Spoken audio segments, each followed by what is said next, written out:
The Lok Sabha.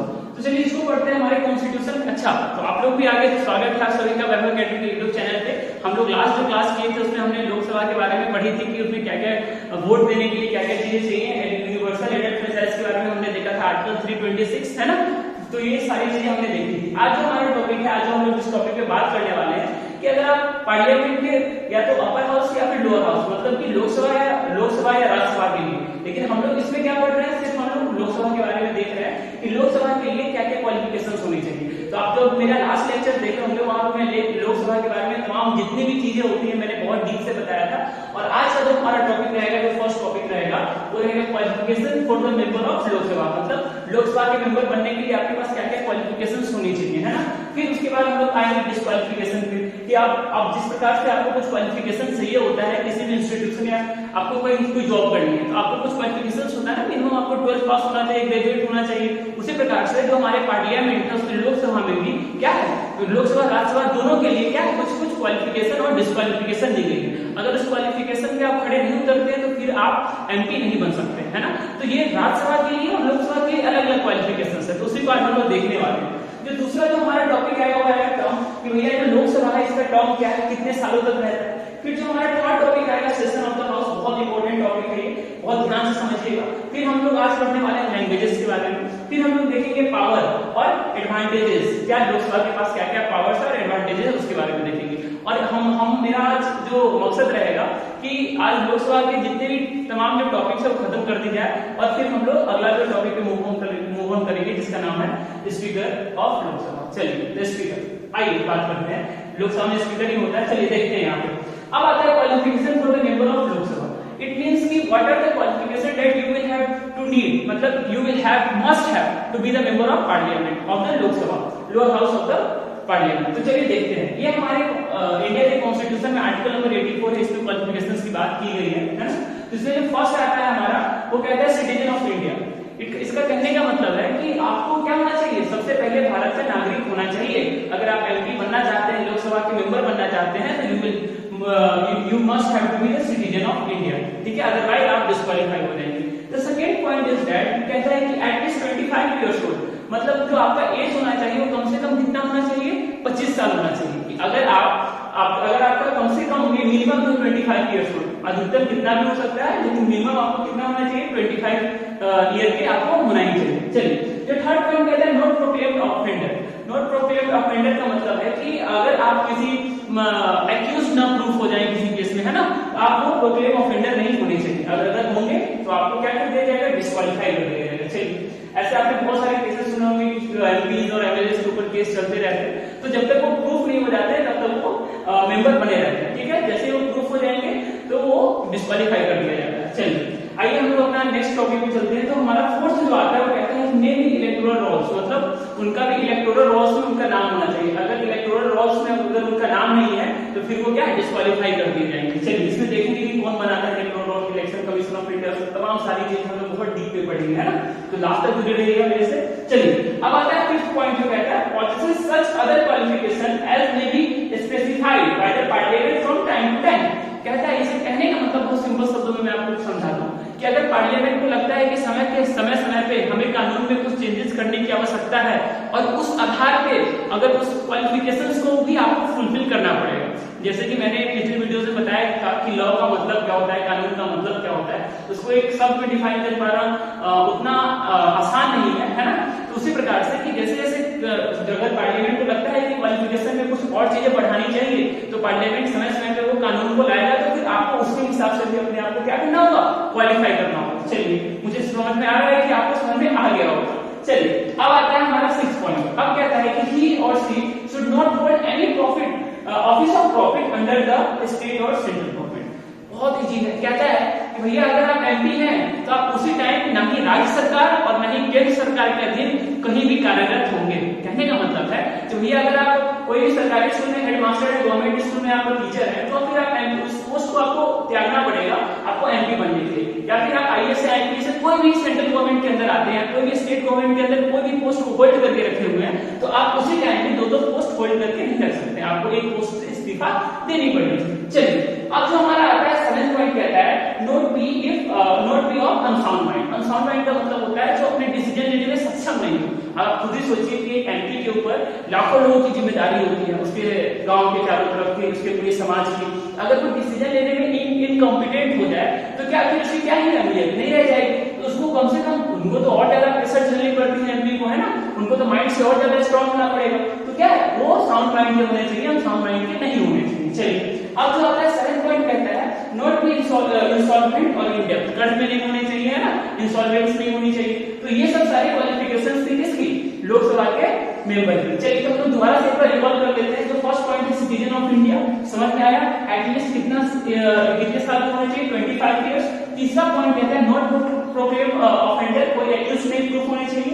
अब जो fourth कहता है नेम इलेक्टोरल रोल्स उनका नाम होना चाहिए। फिर कहता है कि पार्लियामेंट अगर समय समय पर क्या करेंगे, अगर उनको लगता है कि कुछ लॉ बनाने की आवश्यकता है तो फिर वो लॉ बनाए और उसके आधार पर उनको क्वालिफाई करना पड़ेगा। Very good. फिर हमारा 6 पॉइंट कहता है कि वह कोई दूसरे मतलब ऑफिस में, मतलब कि एक जैसे कि वो एमपी है तो फिर वो दूसरे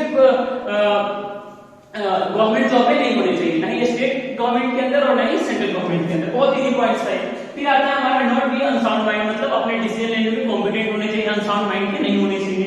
फिर आता है नॉट इन सॉल्वेंट और इन डेब्ट, मतलब कोई कर्ज नहीं होनी चाहिए ना। तो ये सब तमाम हमने चीजें पढ़ी तो क्या है, हमारे क्वालिफिकेशंस हैं किसके, मेंबर ऑफ लोकसभा के। आपके एग्जाम में क्वेश्चन बन सकते हैं, अगर लोकसभा के बारे में 3 या 4 नंबर के क्वेश्चंस आते हैं तो आपको ये सारी चीजें डालनी है। और बहुत इजी है, बहुत अच्छे से मैंने समझाया है। अगर ये चीजें नहीं समझ में आ रही हो तो जो मैं बोल रहा हूँ उसको बैक करके देखिए, आपको सारी चीजें लिखी गई है, मैं उसको बोल रहा हूँ, ठीक है, समझ में आ रहा है। चलिए अभी हमारा उतना बजट नहीं है, तो जैसे जैसे बजट बढ़ेगा फिर हम लोग उसके बारे में सोचेंगे।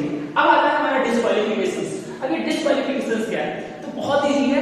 जिस प्रकार से हमारे क्वालिफिकेशंस के पॉइंट है, अगर इस क्वालिफिकेशंस को कोई मतलब पूरे अच्छे से नहीं करता है, मतलब इसके जो लोकसभा के क्वालिफिकेशन दिए गए हैं, अगर इस क्वालिफिकेशंस नहीं है किसी इंसान के पास तो क्या कर दिया जाएगा, डिस्क्वालीफाई कर दिया जाएगा। सिंपल सी बात है। डिस्क्वालिफिकेशन कहां दिया है, हमारे कॉन्स्टिट्यूशन में आर्टिकल 102 में दिया गया है। तो देखते हैं कि क्या है डिस्क्वालिफिकेशन। क्या होगा कि अगर वो सिटीजन ऑफ इंडिया नहीं होना चाहिए। दूसरा डिस्क्वालिफिकेशन क्या होगा, अगर वो 25 साल से कम होगा तो डिस्क्वालीफाई कर दिया जाएगा। तीसरा क्या हो जाएगा हमारा, प्रोक्लेम ऑफेंडर प्रूफ हो जाए, है ना। फोर्थ पॉइंट क्या हो जाएगा हमारा कि इलेक्टोरल रोल्स में उसका नाम ना हो। तो देखिए क्वालिफिकेशंस में जितनी पॉइंट्स हैं उस सारे का अपोजिट किस में आ जाएगा, डिस्क्वालिफिकेशन में आ जाएगा। समझ में आया, इजी है। आप लोग मेरे स्टूडेंट हैं इसलिए मैं डिस्क्वालिफिकेशंस को मैं मानता हूं कि आप लोग लिख लिए होंगे, ठीक है। चलिए अब जो हमारा पॉइंट आता है कि भैया इन सब डिस्क्वालिफिकेशंस के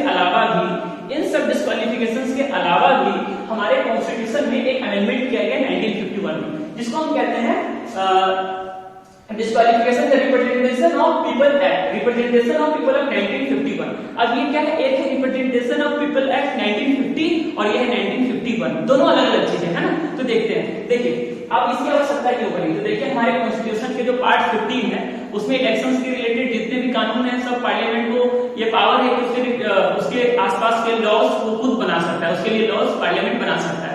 तो उसी पार्ट 15 को यूज करते हुए जो लॉ आया, क्या आया, रिप्रेजेंटेशन ऑफ पीपल एक्ट 1951। अब इसमें भी कुछ अलग से ग्राउंड दिए गए हैं कि भैया इस ग्राउंड को भी अगर आप क्लियर नहीं करेंगे तो आपको डिस्क्वालीफाई कर दिया जाएगा। तो समझते हैं, देखिए इतनी सारी डिस्क्वालिफिकेशन के ग्राउंड क्यों पड़ रहे हैं, क्योंकि जो एक एमपी होता है उसके ऊपर बहुत सारी जिम्मेदारियां होती हैं। तो जब तक कि डिस्क्वालिफिकेशन और क्वालिफिकेशन ऐड ऑन नहीं करेंगे हम एक अच्छे एमपी नहीं मिल पाएंगे, है ना। तो कहीं ना कहीं इसकी आवश्यकता है, इसलिए हम लोग ये पॉइंट ऐड करते हैं। तो पहला कहता है found guilty in certain election offences, corrupt practices during elections. बहुत अच्छा कह रहा है कि अगर इलेक्शन के समय में अगर वो किसी गलत मीन्स, मतलब कि बैड मीन्स यूज करके, गलत तरीके को चीज बढ़ावा दे करके इलेक्शन प्रैक्टिसेस में इन्वॉल्व होता है तो फिर वो भी क्या होता है, डिस्क्वालीफाई हो जाएगा। समझिएगा कि ये इंदिरा गांधी जी के समय में जो हमारी माननीय प्रधानमंत्री जी थी, जिनका नाम इंदिरा गांधी था, तो फिर उनको भी कहीं ना कहीं इलाहाबाद हाईकोर्ट के द्वारा इन्हीं सब चार्जेस में लिया गया था और कहीं ना कहीं इतना बड़ा मुद्दा बन गया था कि उनको इमरजेंसी लगानी पड़ी थी। तो खैर ये एक चर्चा का विषय है, किसी दिन संडे पे हम लोग बहुत अच्छे से बात करेंगे, है ना। तो उनके समय में हालांकि इंदिरा गांधी जो थी उनका कार्यकाल बहुत ही अच्छा था, लेकिन हम लोग देखेंगे कि उनमें क्या क्या ऐसी गलतियां थी जो इंदिरा गांधी जी की सरकार को ले आई, मतलब उनको सरकार टिक नहीं पाई और उनको इमरजेंसी लगाना पड़ा। तो ये सब आप कमेंट बॉक्स में डाल दीजिएगा, इसके विषय में मैं किसी अलग वीडियो में चर्चा करूंगा। बहुत अच्छी। चलिए इसमें हम लोग देखते हैं कि found guilty in certain election offences और corrupt practices during election.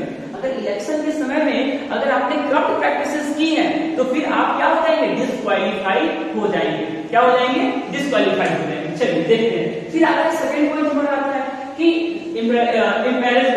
Imprisonment not less than 2 years, मतलब कि अगर आपको 2 साल से ज्यादा की अगर सजा अगर कहीं अप्रूव हो चुकी है ना, तो फिर आपको उसमें भी डिस्क्वालीफाई कर दिया जाएगा। ठीक है, imprisonment not less than 2 years, इसको याद रखिए, imprisonment not less than 2 years, imprisonment not less than 2 years. चलिए फिर आता है हमारा सी पॉइंट आता है, इफ ही और she found guilty of violating the law of land. अब लॉ ऑफ लैंड का मतलब मैंने पिछले वीडियो में बताया है ना, सुप्रीम है ना लॉ जो होती है कॉन्स्टिट्यूशन की, law of land.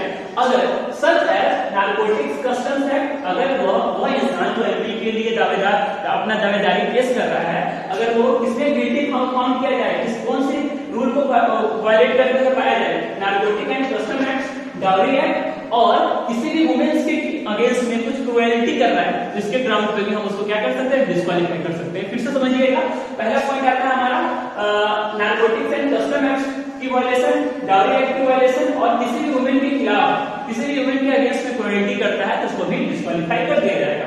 Offence of benefit, अब इसका मतलब कि अगर कोई भी एमपी है, कोई भी मेंबर है, मेंबर ऑफ पार्लियामेंट लोकसभा का होना चाह रहा है, तो अगर वो घूस लेते हुए कोई अपराध में पकड़ा जाता है तो उसको भी डिस्क्वालीफाई कर सकते हैं। ठीक है, BRITERY इसका। चलिए इतना समझ में आया, हमने क्वालिफिकेशन की बात की, डिस्क्वालिफिकेशन की बात की, और इसके अलावा भी सबसे इंपॉर्टेंट पॉइंट आता है वो आता है एंटी डिफेक्शन लॉ। तो इसको हम लोग अच्छे से पढ़ेंगे, जो 10th शेड्यूल में ऐड किया गया है कॉन्स्टिट्यूशन के, है ना, तो इसको हम लोग टॉपिक के लास्ट में देखेंगे कि उसके ग्राउंड पे भी कुछ कुछ क्या है, क्वालिफिकेशंस डिस्क्वालिफिकेशंस दिए गए हैं कि भैया अगर आप ये चीज भी करते हैं तो आपको डिस्क्वालीफाई कर दिया जाए, ग्राउंड ऑफ डिस्क्वालिफिकेशन, तो उसको भी हम लोग देखेंगे। अब जो आता है हमारा टर्म, अब ये जो लोकसभा का जो मैक्सिमम ड्यूरेशन होता है, मैक्सिमम जो होता है वो 5 साल का होता है, मैक्सिमम ड्यूरेशन कितने साल का होता है, 5 साल का होता है।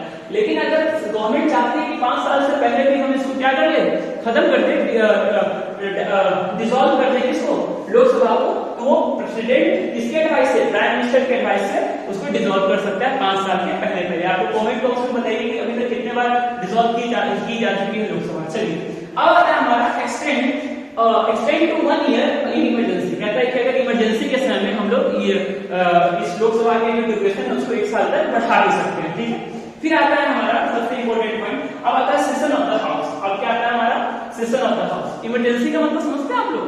तो इमरजेंसी का मतलब होता है कि देखिए आर्टिकल नंबर 352, 356 और 360 में इमरजेंसी की बात की गई है ना, तो इमरजेंसी एक अलग टॉपिक है, उस पर मैं बहुत अच्छे से समझाऊंगा। ठीक है, बस सब्र रखिए और अच्छे से जुड़े रखिए, तमाम जितने भी सारी चीजें सबका मैं नॉलेज आपको किसी यूट्यूब चैनल के माध्यम से दूंगा। चलिए अब आता है सेशन ऑफ द हाउस। अब कहता है कि हाउस का क्या क्या कितने सेशन होंगे। अब सेशन का मतलब क्या होता है, तो जब जितने भी मेंबर्स हैं वो आपस में मिलते हैं, अपने जो उनका प्रोपेगेंडा होता है या फिर उन्होंने जो वादे की गए हैं, पॉलिसीज होती है गवर्नमेंट की, उसको बनाने के लिए उन्हें आपस में डिस्कस करना होगा, मीटअप रखने होंगे, है ना। तो जो वो आते हैं, जो सारे गवर्नमेंट एक दूसरे से मिलते हैं, सारे पार्टीज आते हैं, रूलिंग पार्टी आते हैं, ऑपोजिशन के लीडर आते हैं, सब लोकसभा में बैठ के, है ना, एक साथ जब बैठ के डिस्कशन करते हैं, बिजनेस को अपना आगे बढ़ाते हैं, तो उसको हम कहते हैं सेशन। ठीक है, समझ में आया? अब जो सेशन है, अब देखिए इसको एक बार अच्छे से समझ लेते हैं इंग्लिश लैंग्वेज में। कहता है the period during which the house needs to conduct its business is called session. मतलब ऐसा पीरियड जहां पे जितने भी पार्टीज हैं वो आकर के अपने बिजनेस को कंडक्ट करें, दैट इज कॉल्ड सेशन। समझ में आया? चलिए फिर से पढ़ देता हूं मैं। The period during which the house needs to conduct its business is called session. समझ में आया? बहुत क्लियर है। देखिए अब तो इस जो सेशन है उसको बुलाया जाता है, इसको समोन करते हैं हमारे राष्ट्रपति हमारे जो प्रेसिडेंट होते हैं, समोन करते हैं इस सेशन को। ठीक है, अब ये जो हमारा जो सेशन होता है वो साल में कितने बार होती है, कितने बार? अब ऐसा तो है नहीं कि वो पूरे साल पूरे दिन वो सेशन लेते रहेंगे, वो लोग जो सारे मेंबर्स हैं वो लोकसभा आते रहेंगे, है ना। तो साल में 3 बार रखी जाती है क्या सेशन। जैसे कि अभी आपने देखा होगा, अभी जून चल रहा है, तो जून से पहले अभी आप देख रहे होंगे कि अभी नहीं आ रहा होगा लोकसभा का सेशन, लेकिन अब जो जुलाई चलेगा तो सेशन आएगा। तो उसके बारे में हम समझते हैं कि क्या है ये चीज। तो पहला जो सेशन होता है उसको कहते हैं बजट सेशन, जो कि फरवरी से लेकर के मई महीने तक कंडक्ट की जाती है। पहला जो सेशन आता है बजट सेशन, जिसमें जो गवर्नमेंट होती है अपने साल भर का पूरा जो आपने देखा एनुअल फाइनेंशियल स्टेटमेंट, बजट का यूज हमारे कॉन्स्टिट्यूशन में कहीं नहीं किया गया वर्ड का यूज, लेकिन इसके जगह पे कौन सा वर्ड है, एनुअल फाइनेंशियल स्टेटमेंट, है ना। उसके बारे में हम लोग पढ़ेंगे। तो पहला आता है हमारा बजट सेशन, जो कि फरवरी से मई के महीने में होता है। दूसरा आता है हमारा मानसून सेशन। अब मानसून सेशन जुलाई से लेकर के सितंबर तक किया जाता है। अब जो थर्ड आता है हमारा विंटर सेशन, जो कि नवंबर से लेकर के दिसंबर तक है। तो ये 3 सेशन है, 3 बार हमारे लोकसभा में सेशंस में आते हैं सारे लोग। अब जो आता है जो मानसून सेशन आप देखेंगे स्टार्ट होने वाला है, जून का महीना है, जुलाई का आएगा, तो आप लोग देखेंगे मानसून सेशन। आप लोग से ये निवेदन है कि अगर आपको सब कुछ समझना है, ये सारी चीजें और अच्छे से स्पष्ट करनी है, हालांकि मैंने वीडियो में बहुत अच्छे सारी चीजें बता दी है, मुझे नहीं लगता है कि कोई डाउट होगा, लेकिन एक प्रैक्टिकल आप जो अगर आप इसका व्यू लेना चाहते हैं तो आप लोकसभा पे आती है, लोकसभा टीवी या राष्ट्रपति टीवी करके कुछ आता है, जिसमें आपको सारी जो कार्यवाही होती है ऑन कैमरा होता है ना, तो सारी चीजें आपको मिल जाएंगी, वहां पे आपको समझ में आएगा सारी चीजें। चलिए हमने देख लिया, क्वालिफिकेशन देख ली, डिस्क्वालिफिकेशन देख लिया, हमने सेशन ऑफ द हाउस देख लिया, टर्म देख लिया। अब जो आते हैं हम आते हैं लैंग्वेजेस के, कि भैया आप जो लोकसभा राज्यसभा में कौन कौन से लैंग्वेजेस यूज की जाती हैं। तो ऐसे देखिए, बोलने का मीडियम दोनों हिंदी में भी है और इंग्लिश में भी है, लेकिन अगर कोई मेंबर चाह रहा है कि हम अपने मदर टंग में बात करें, तो वो वहां के स्पीकर से, जो स्पीकर होते हैं उनके परमिशन से वो अपने मदर टंग में बात कर सकते हैं। इजी है, क्लियर हुआ?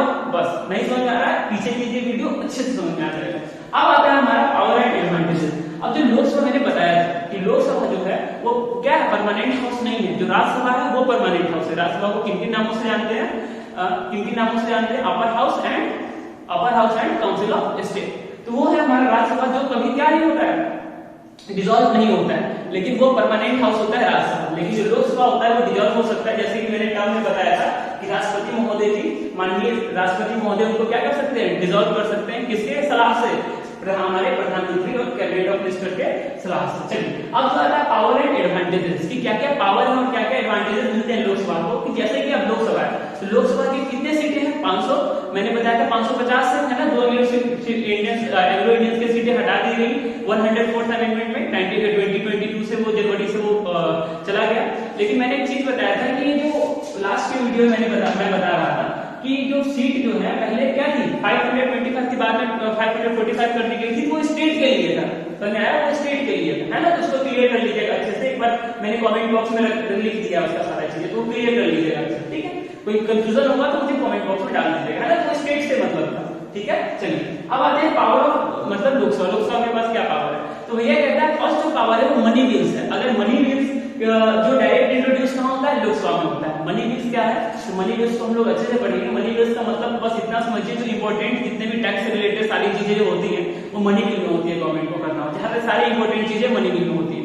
उसको राज्यसभा डिनाई नहीं कर सकता है, एक बार लोकसभा से पास हुआ मैक्सिमम 40 दिन तक डिले करके रख सकता है, ठीक है, और वो मतलब पास होगा ही होगा। तो लोकसभा के पास मनी बिल के रिलेटेड बहुत पावर है। चलिए दूसरा आता है नो कॉन्फिडेंस। अब ये नो कॉन्फिडेंस क्या है, तो नो कॉन्फिडेंस ये है कि अगर हमें रूलिंग पार्टी के अगेंस्ट रूलिंग पार्टी को हटाना हो तो हम लोकसभा में क्या ला सकते हैं, नो कॉन्फिडेंस मोशन ला सकते हैं, जिसमें क्या हो जाएगा, अगर वहां पे जो दी गई जो बहुमत है उसको पार कर लेती है, अगर मैक्सिमम जो बहुमत जो है हमारा उसको पार कर लेती है, तो गवर्नमेंट को क्या देना पड़ेगा, इस्तीफा देनी पड़ेगी। लेकिन राज्यसभा में जो अगर नो कॉन्फिडेंस मोशन होगा तो वो ऑब्लिगेट, वो मतलब मान्य नहीं होगा, उससे रूलिंग पार्टी को कोई फर्क नहीं पड़ेगा। अब आता है हमारा अपर हैंड, क्या कहता है कि अब देखिए, अब लोकसभा में सीटें कितनी है, तो 550 के आसपास सीट है, 550 है ना। तो अब जो अभी जो इफेक्टिव सीट है लोकसभा की 543 है। तो अब देखिए वो डायरेक्टली इलेक्ट होते हैं हमारे द्वारा, तो डायरेक्टली जब पीपल के द्वारा इलेक्ट होते हैं इंडिया के, तो अल्टीमेटली उनके पास पावर क्या होगी, ज्यादा होगी। तो ये रहा हमारा पावर्स, है ना। तो यहाँ पे हमारा लोकसभा के बारे में मैंने पूरी बेसिक जो जानकारी है वो आपको दे दी है ना, क्लास 10th लेवल पे, है ना। और जितने भी कंपटीशन के बच्चे देख रहे हैं उन्हें भी मुझे उम्मीद है कि बहुत फायदा हुआ होगा, क्योंकि ये सारी जो चीजें मैंने 10th से ऊपर उठ के भी सारी चीजें बताई है ना। तो चलिए मुझे उम्मीद है कि आप लोगों को वीडियो अच्छा लग रहा होगा। अगर आपको कोई शिकायत हो या फिर कोई सजेशन देनी हो तो आप कमेंट बॉक्स में डाल सकते हैं, है ना। चलिए मिलते हैं फिर किसी अगले वीडियो में, तब तक के लिए नमस्कार।